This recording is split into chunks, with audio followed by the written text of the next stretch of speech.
दोस्तों आप सभी का स्वागत है हमारे अपने चैनल फाइन स्टडी के एक और न्यू वीडियो में। और दोस्तों आज के इस वीडियो के अंदर हम लोग क्लास 10th संस्कृत के इम्पोर्टेंट 40 ऑब्जेक्टिव क्वेश्चंस को करेंगे। ये क्वेश्चन काफ़ी ज़्यादा इंपॉर्टेंट क्वेश्चन है, तो वीडियो को आप लोग शुरू से लेकर के एंड तक देखिएगा। चलिए हम लोग वीडियो की शुरुआत करते हैं अपने पहले क्वेश्चन के साथ। और पहला क्वेश्चन आपसे कहता है कि छोटे से भी छोटा और बड़े से भी बड़ा क्या है। तो मैं आपको बता दूँ कि छोटे से भी छोटा और बड़े से भी बड़ा क्या होता है, तो वो आत्मा होता है। आप लोग याद रखिएगा, ऑप्शन नंबर सी यानी कि आत्मा बिल्कुल ही राइट आंसर होगा। अगले क्वेश्चन की ओर बढ़ेंगे। अगला क्वेश्चन कहता है कि किसके काल में पाटलिपुत्र की रक्षा व्यवस्था और शोभा उत्कृष्ट थी। तो आप लोग याद रखिएगा कि चंद्रगुप्त मौर्य के काल में पाटलिपुत्र यानी पटना की जो रक्षा व्यवस्था थी और शोभा जो थी वो उत्कृष्ट थी। तो ऑप्शन नंबर ए इसका बिल्कुल ही राइट आंसर होगा। अगले क्वेश्चन की ओर बढ़ेंगे। अगला क्वेश्चन आपसे कहता है कि अलस कथा कैसी कथा है। तो अलस कथा जो है वो कैसी कथा है, तो एक प्रकार की व्यंग्यात्मक कथा है। आप लोग याद रखिएगा, ऑप्शन नंबर डी इसका बिल्कुल ही राइट आंसर होगा। अगला चौथा नंबर क्वेश्चन आपसे कहता है कि आलसशाला में आग किसने लगाई। तो आलसशाला यानी कि जहाँ पे आलसी लोग रहते थे उसमें आग किसने लगाई गई थी, तो उन्होंने उसमें आग लगाई थी आलसशाला के कर्मचारियों ने। ऑप्शन नंबर सी इसका बिल्कुल ही राइट आंसर होगा। अगले क्वेश्चन की ओर बढ़ते हैं। अगला क्वेश्चन आपसे कहता है कि बनावटी आलस्य दिखाकर कौन भोजन ग्रहण करते थे। तो बनावटी आलस्य दिखाकर के कौन भोजन ग्रहण करते थे, तो जो धूर्त व्यक्ति थे वो करते थे। आप लोग याद रखिएगा, ऑप्शन नंबर सी धूर्त बिल्कुल ही राइट आंसर होगा। अगले क्वेश्चन की ओर बढ़ेंगे। अगला क्वेश्चन आपसे कहता है कि सरस्वती का कुल गृह कौन सा महानगर था। तो सरस्वती का कुल गृह किस महानगर को माना जाता था, तो पाटलिपुत्र यानी पटना को माना जाता था। ऑप्शन नंबर सी इसका बिल्कुल ही राइट आंसर होगा। अगला क्वेश्चन आपसे कहता है कि अच्युत राय का समय क्या था। तो अच्युत राय का समय आप लोग याद रखिएगा, वो क्या था, 14वीं शताब्दी था। ऑप्शन नंबर बी इसका बिल्कुल ही राइट आंसर होगा।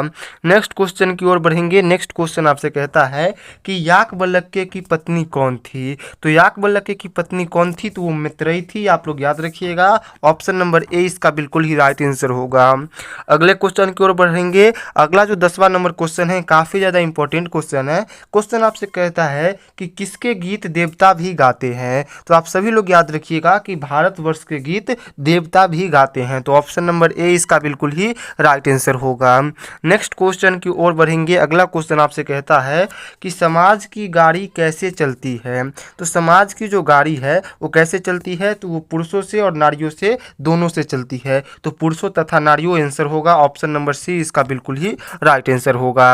अगले क्वेश्चन की ओर बढ़ेंगे। अगला क्वेश्चन 12 नंबर क्वेश्चन काफ़ी इंपॉर्टेंट क्वेश्चन है। क्वेश्चन आपसे कहता है कि आधुनिक काल की संस्कृत लेखिकाओं में अधिक प्रसिद्ध कौन है। मतलब आधुनिक काल की जो संस्कृत लेखिकाओं हैं इसमें सबसे ज़्यादा प्रसिद्ध कौन है, तो आप लोग याद रखिएगा कि इसमें सबसे ज़्यादा प्रसिद्ध है पंडित क्षमाराव। ऑप्शन नंबर ए इसका बिल्कुल ही राइट आंसर होगा।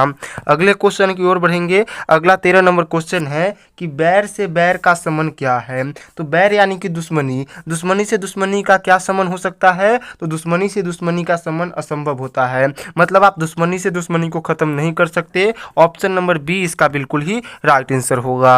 अगले क्वेश्चन की ओर बढ़ते हैं। अगला क्वेश्चन आपसे कहता है कि शांति किससे स्थापित होता है। तो अगर शांति को स्थापित करना है तो आप कैसे कर सकते हैं, तो आप परोपकार करके उसको स्थापित कर सकते हैं। ऑप्शन नंबर बी इसका बिल्कुल ही राइट आंसर होगा। शांति किससे स्थापित होती है, परोपकार से। ऑप्शन नंबर बी इसका बिल्कुल ही राइट आंसर होगा। अगले क्वेश्चन की ओर बढ़ेंगे। अगला क्वेश्चन आपसे कहता है कर्ण किसके पक्ष से युद्ध करता था। तो महाभारत का आप लोग को थोड़ा नॉलेज होगा, तो आप लोग को यह पता होगा कि कर्ण जो थे उनको दानवीर कर्ण कहा जाता था।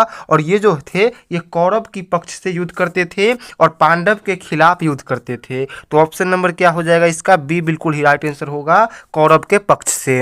अगले क्वेश्चन की ओर बढ़ेंगे। अगला क्वेश्चन आपसे कहता है हितोपदेश के रचनाकार कौन है। तो हितोपदेश जो होती है उसकी बहुत ही फेमस कहानियां होती है। और इसके रचनाकार कौन है, इसके रचनाकार है नारायण पंडित। तो ऑप्शन नंबर बी इसका बिल्कुल ही राइट आंसर होगा। अगले क्वेश्चन की ओर बढ़ेंगे। अगला क्वेश्चन काफी इंपॉर्टेंट क्वेश्चन है। क्वेश्चन आपसे कहता है कि मंदाकिनी नदी किस पर्वत के निकट से बहती है। तो मंदाकिनी नदी को आप लोग याद रखिएगा गंगा नदी भी कहा जाता है। और ये किस पर्वत के निकट से बहती है, तो ये चित्रकूट पर्वत के निकट से बहती है। ऑप्शन नंबर सी इसका बिल्कुल ही राइट आंसर होगा। अगले क्वेश्चन की ओर बढ़ेंगे। अगला 18 नंबर क्वेश्चन है, स्वामी दयानंद का जन्म किस परिवार में हुआ था? तो जो स्वामी दयानंद जी थे, इनका जन्म किस परिवार में हुआ था? तो इनका जन्म हुआ था कर्मकांडी परिवार में। ऑप्शन नंबर डी इसका बिल्कुल ही राइट आंसर होगा। अगले क्वेश्चन की ओर बढ़ेंगे। अगला क्वेश्चन है कि सत्यार्थ प्रकाश के लेखक कौन है? तो सत्यार्थ प्रकाश एक पुस्तक है और ये बहुत ही फेमस पुस्तक है, जिसके लेखक कौन है? स्वामी दयानंद है। तो ऑप्शन नंबर बी इसका बिल्कुल ही राइट आंसर होगा। अगले क्वेश्चन की ओर बढ़ेंगे। अगला 20 नंबर क्वेश्चन है कि लक्ष्मी किसके पास जाती है? लक्ष्मी का मतलब है पैसा, तो लक्ष्मी किसके पास जाती है? तो लक्ष्मी जो होती है वो परिश्रमी के पास जाती है। अगर आप परिश्रमी है, मेहनती है, तो आपके पास लक्ष्मी आती है। ऑप्शन नंबर ए इसका बिल्कुल ही राइट आंसर होगा। अगला क्वेश्चन आपसे कहता है विभिन्न जाति धर्मों के लोग भारत में कैसे रहते हैं? तो अलग अलग जाति और अलग अलग धर्मों के लोग भारत में कैसे रहते हैं? एकता की भाव से, यानी कि एकत्व भाव से। तो ऑप्शन नंबर ए इसका बिल्कुल ही राइट आंसर होगा। अगले क्वेश्चन की ओर बढ़ेंगे। अगला क्वेश्चन आपसे कहता है कि शैशव संस्कार कितने होते हैं? तो शैशव संस्कार की बात किया जाए तो ये कुल मिलाकर के 6 होती है। और अगर आपसे पूछा जाए कि कुल संस्कारों की संख्या कितनी होती है, तो कुल संस्कारों की संख्या 16 होती है। तो फिलहाल यहाँ पे 22 का क्या हो जाएगा? ऑप्शन नंबर ए यानी कि 6 बिल्कुल ही राइट आंसर। अगला क्वेश्चन देखिए। अगला क्वेश्चन आपसे कहता है कि उपनिषद के रचयिता कौन है? तो उपनिषद की रचयिता की अगर बात किया जाए तो इसके रचयिता है Ved Vyas. Option number A इसका बिल्कुल ही राइट आंसर होगा। अगले क्वेश्चन की ओर बढ़ेंगे। अगला क्वेश्चन आपसे कहता है, ये बहुत ही इंपॉर्टेंट क्वेश्चन है। क्वेश्चन कहता है कि सत्य का मुख किस पात्र से ढका है? तो सत्य का जो मुख है वो हिरण्मय पात्र से ढका हुआ है। ऑप्शन नंबर ए इसका बिल्कुल ही राइट आंसर होगा। नेक्स्ट क्वेश्चन है कि स्वर्णमय पात्र से किसका मुंह ढका है? ये भी सेम क्वेश्चन है, बस इसको थोड़ा सा चेंज किया गया है और ये भी बहुत ही इंपॉर्टेंट क्वेश्चन है। आप लोग याद रखिएगा कि सोने के पात्र, स्वर्णमय पात्र या फिर हिरण्मय पात्र, किसी भी पात्र से बात किया जाए और पूछा जाए कि उससे किसका मुंह ढका हुआ है, तो सत्य का मुंह ढका हुआ है। ऑप्शन नंबर क्या हो जाएगा? ए बी बिल्कुल ही राइट आंसर हो जाएगा, सत्य। अगले क्वेश्चन की ओर बढ़ते हैं। अगला क्वेश्चन आपसे कहता है वास्तविक आलसियों की संख्या कितनी थी? तो वास्तविक आलसियों की संख्या कितनी थी? 4 थी। और बाकी सब जो थे वो धूर्त व्यक्ति थे, जो झूठ का आलस दिखा करके फ्री में भोजन करते थे। तो ऑप्शन नंबर सी इसका बिल्कुल ही राइट आंसर होगा। अगला 27 नंबर क्वेश्चन है कि आलस कथा पाठ किस ग्रंथ से संग्रहित है, यानी कि किस ग्रंथ से लिया गया है? तो आलस कथा जो पाठ है ये कहाँ से लिया गया है? तो ये पुरुष परीक्षा से लिया गया है। ऑप्शन नंबर बी इसका बिल्कुल ही राइट आंसर होगा। अगले क्वेश्चन की ओर बढ़ेंगे। अगला क्वेश्चन आपसे कहता है वीरेश्वर कैसा था? तो वीरेश्वर जो था वो कहाँ था? मिथिला का मंत्री था और ये दानशील व्यक्ति था। ऑप्शन नंबर सी इसका बिल्कुल ही राइट आंसर होगा।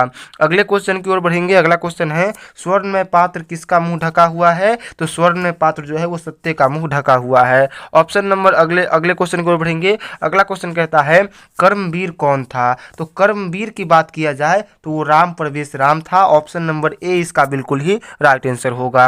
अगले क्वेश्चन की ओर बढ़ेंगे। अगला क्वेश्चन कहता है मंगलम पाठ कहाँ से संकलित है? मतलब मंगलम पाठ कहाँ से लिया गया है? तो मंगलम पाठ जो है वो उपनिषद से लिया गया है। ऑप्शन नंबर ए इसका बिल्कुल ही राइट आंसर होगा। नेक्स्ट क्वेश्चन आपसे कहता है आर्य समाज के संस्थापक कौन थे? आर्य समाज की बात किया जाए तो इसके संस्थापक कौन थे? इसके संस्थापक थे Swami Dayanand. Option number B इसका बिल्कुल ही राइट आंसर होगा। अगले क्वेश्चन की ओर बढ़ेंगे। अगला क्वेश्चन आपसे कहता है सिखों के 10वें गुरु कौन थे? सिखों के 10वें गुरु की बात किया जाए तो वो थे गुरु गोविंद सिंह। और इनका जन्म कहाँ हुआ था? इनका जन्म जो हुआ था वो पटना में हुआ था। तो आप लोग ये भी याद रखिएगा। अगले क्वेश्चन की ओर बढ़ेंगे। अगला क्वेश्चन आपसे कहता है स्वामी दयानंद का परिवार किसका उपासक था? तो स्वामी दयानंद का जो परिवार था वो भगवान शिव का उपासक था। ऑप्शन नंबर सी इसका बिल्कुल ही राइट आंसर होगा। अगला 35 नंबर क्वेश्चन है कि पटना का इतिहास कितना वर्ष पुराना है? तो पटना के इतिहास के बारे में अगर बात किया जाए तो ये 2500 वर्ष पुराना है। ऑप्शन नंबर ए इसका बिल्कुल ही राइट आंसर होगा। नेक्स्ट क्वेश्चन काफ़ी इंपॉर्टेंट क्वेश्चन है। क्वेश्चन आपसे कहता है कि कुमुदी महोत्सव कब मनाया जाता था? तो कुमुदी महोत्सव जो था वो कब मनाया जाता था? शरद ऋतु में मनाया जाता था। और ये महोत्सव किस काल में मनाया जाता था? तो ये महोत्सव गुप्त काल में मनाया जाता था। आप लोग याद रखिएगा। अगले क्वेश्चन की ओर बढ़ेंगे। अगला क्वेश्चन आपसे कहता है कि पटना में हमेशा युद्ध कौमा आग और बाढ़ का भय रहेगा, ऐसा किसने कहा था? तो आप लोग याद रखिएगा कि पटना में हमेशा युद्ध आग और बाढ़ का आशय रहेगा, ये कहा था भगवान बुद्ध ने। ऑप्शन नंबर ए इसका बिल्कुल ही राइट आंसर होगा। अगले क्वेश्चन की ओर बढ़ेंगे। अगला क्वेश्चन आपसे कहता है कि मंगलम पाठ में कितने मंत्र संकलित है, यानी कि कितने मंत्र लिए गए हैं? तो मंगलम पाठ में कुल मिलाकर के 5 मंत्र संकलित है। ऑप्शन नंबर डी इसका बिल्कुल ही राइट आंसर होगा। 39 नंबर क्वेश्चन आपसे कहता है राम परवेश राम का जन्म किस गांव में हुआ था? तो राम परवेश राम कौन था? कर्मवीर था, और इसका जो जन्म हुआ था वो भीखन टोला नामक गांव में हुआ था। ऑप्शन नंबर डी इसका बिल्कुल ही राइट आंसर होगा। अगले क्वेश्चन की ओर देखेंगे। ये आपका लास्ट क्वेश्चन होने वाला है। क्वेश्चन आपसे कहता है शास्त्र मानवों को किसका बोध कराता है? तो जो शास्त्र है वो मानवों को किसका? कर्तव्य का बोध कराता है। तो ऑप्शन नंबर सी इसका बिल्कुल ही राइट आंसर होगा। तो आज के इस वीडियो को हम लोग यहीं पे समाप्त करते हैं। अगर आपको वीडियो पसंद आया होगा तो इसको लाइक शेयर सब्सक्राइब जरूर कीजिएगा। मिलते हैं नेक्स्ट वीडियो में, तब तक के लिए बाय बाय।